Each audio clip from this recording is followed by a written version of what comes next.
नमस्कार दोस्तों, स्वागत है आपका डायनेमिक डीके में daily news with Dinesh Kumar के। आज के वीडियो में हम बात करेंगे 8 अगस्त 2020 की इंपॉर्टेंट न्यूज के बारे में। दोस्तों, खबरें और वीडियो के लास्ट में कवर होने वाले मजेदार फैक्ट्स को जानने के लिए इस वीडियो को आखिर तक देखिएगा। पहले बात करते हैं वीडियो के की अट्रैक्शंस के बारे में। हमारे आज के वीडियो में जल जीवन मिशन, मन की बात प्रोग्राम, प्रधानमंत्री स्वनिधि योजना, यूनियन पब्लिक सर्विस कमीशन, राष्ट्रीय शैक्षिक योजना और प्रशासन संस्थान, ईट राइट इंडिया मूवमेंट, वैज्ञानिक तथा औद्योगिक अनुसंधान परिषद तथा भारतीय खाद्य संरक्षा और मानक प्राधिकरण का जिक्र आया है, जिसे मैंने स्लाइड्स में ब्रीफ इंट्रोडक्शन के साथ अलग कलर में हाईलाइट कर दिया है। चलिए वीडियो शुरू करते हैं। प्रधानमंत्री नरेंद्र मोदी ने कल कहा कि नई शिक्षा नीति छात्रों को सशक्त बनाने में महत्वपूर्ण साबित होगी। राष्ट्रीय शिक्षा नीति के बारे में एक सम्मेलन को संबोधित करते हुए उन्होंने इस नीति के समग्र कार्यान्वयन पर जोर दिया।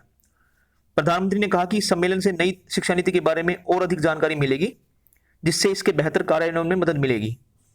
शिक्षा नीति में परिवर्तन की आवश्यकता का उल्लेख करते हुए प्रधानमंत्री ने कहा कि देश की शिक्षा व्यवस्था वैश्विक स्तर पर होनी चाहिए।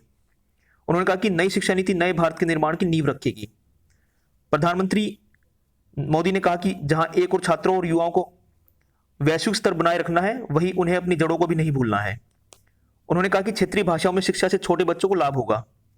प्रधानमंत्री ने कहा कि छात्रों पर पाठ्यक्रम का बोझ कम किया जाना चाहिए, क्योंकि ऐसा महसूस किया जा गया है कि उन पर जानकारी का बोझ बढ़ रहा है। उन्होंने कहा कि अब छात्रों को अपना पाठ्यक्रम बदलने की सुविधा होगी और उच्च शिक्षा पर कोई बंधन नहीं होगा। उन्होंने कहा कि जिज्ञासा, चर्चा और विमर्श आधारित शिक्षा पूरी शिक्षा नीति को मजबूत करेगी। बढ़ते अगली खबर की ओर।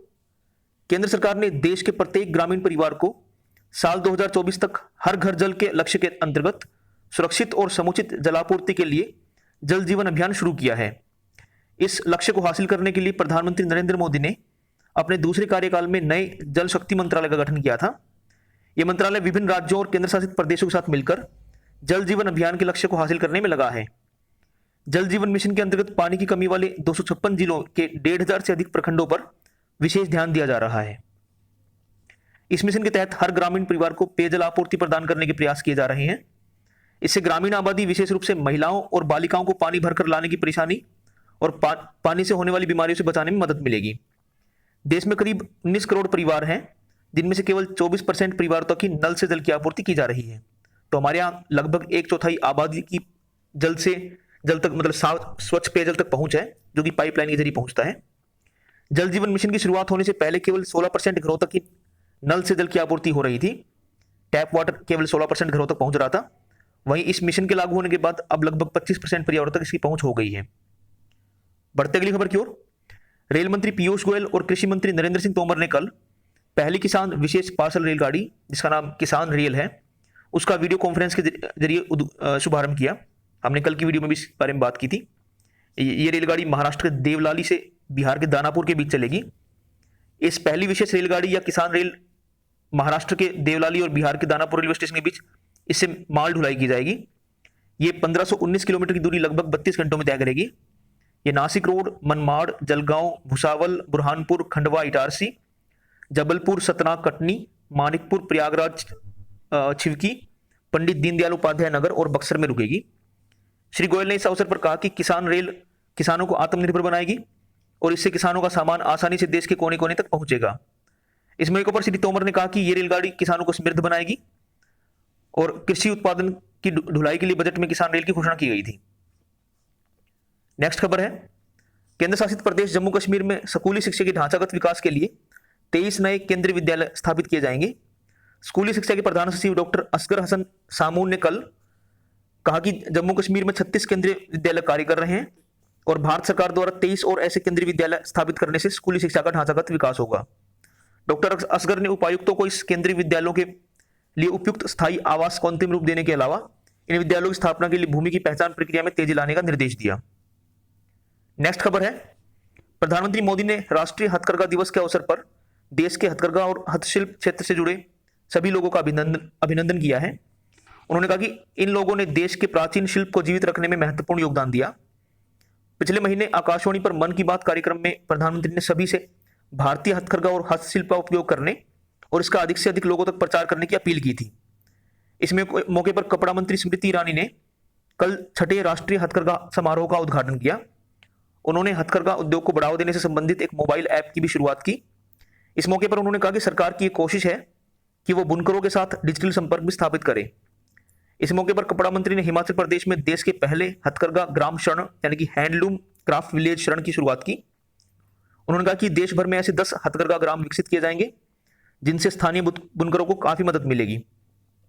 हथकरघा क्षेत्र देश की शानदार सांस्कृतिक विरासत का प्रतीक है।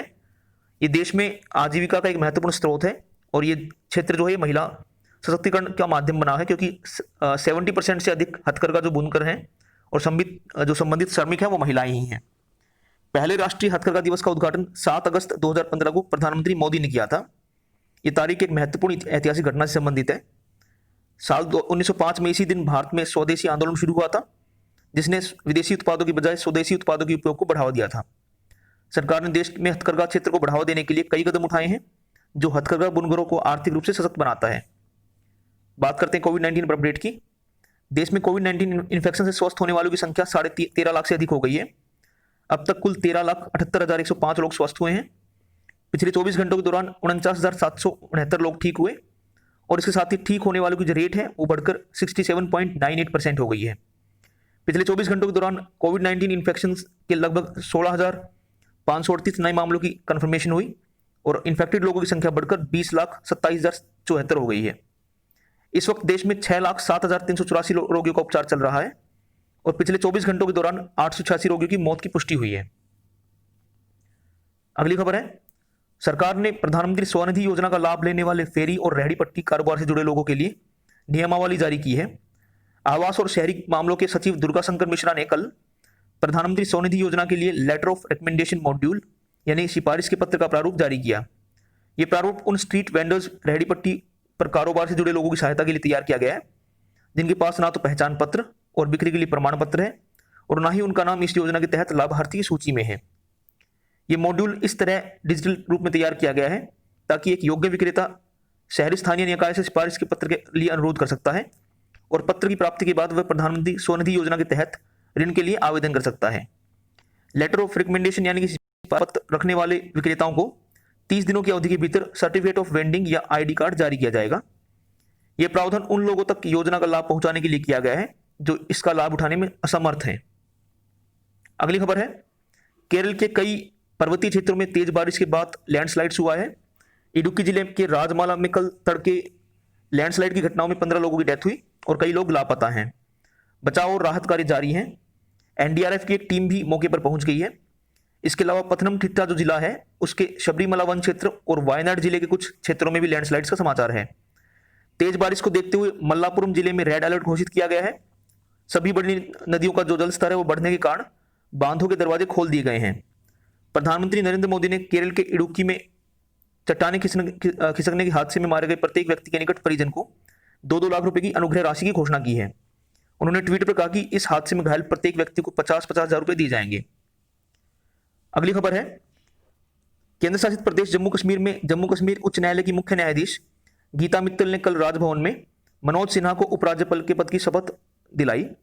इस मौके पर कोविड-19 के मद्देनजर केंद्रीय मंत्री डॉक्टर जितेंद्र सिंह और उस समेत कुछ राजनेता और प्रशासनिक अधिकारी उपस्थित थे। नेक्स्ट खबर है, प्रोफेसर प्रदीप कुमार जोशी ने कल यूपीएससी के अध्यक्ष के पदभार संभाल लिया। श्री जोशी 2015 में सदस्य के रूप में आयोग में आए थे। उन्होंने राष्ट्रीय शैक्षिक योजना और प्रशासन संस्थान के निदेशक के रूप में भी कार्य किया है। उन्हें 28 साल से अधिक समय तक पोस्ट ग्रेजुएट स्तर के विद्यार्थियों को पढ़ाने का अनुभव है।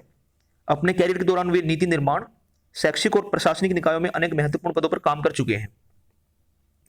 आज की लास्ट खबर है, स्वास्थ्य और परिवार कल्याण मंत्री डॉक्टर हर्षवर्धन ने कहा कि शारीरिक व्यायाम और दैनिक जीवन में पौष्टिक आहार के सेवन के जरिए सबके लिए स्वास्थ्य का लक्ष्य हासिल किया जा सकता है। उन्होंने कहा कि ईट राइट इंडिया मूवमेंट जो है वो सुरक्षित, स्वस्थ और टिकाऊ आहार की संस्कृति के लिए चलाया जा रहा है। डॉक्टर हर्षवर्धन ने खाद्य और पोषण संबंधी अनुसंधान में सहयोग और सूचना के प्रचार प्रसार के लिए सहमति पत्र पर हस्ताक्षर के लिए आयोजित समारोह की अध्यक्षता की। वैज्ञानिक और औद्योगिक अनुसंधान परिषद यानी कि CSIR और भारतीय खाद्य संरक्षा और मानक प्राधिकरण FSSAI इसने सहमति पत्र पर हस्ताक्षर किए हैं। दोस्तों, ये थी आज की खबरें। बात करते हैं आज के स्टैटिक फैक्ट्स के बारे में।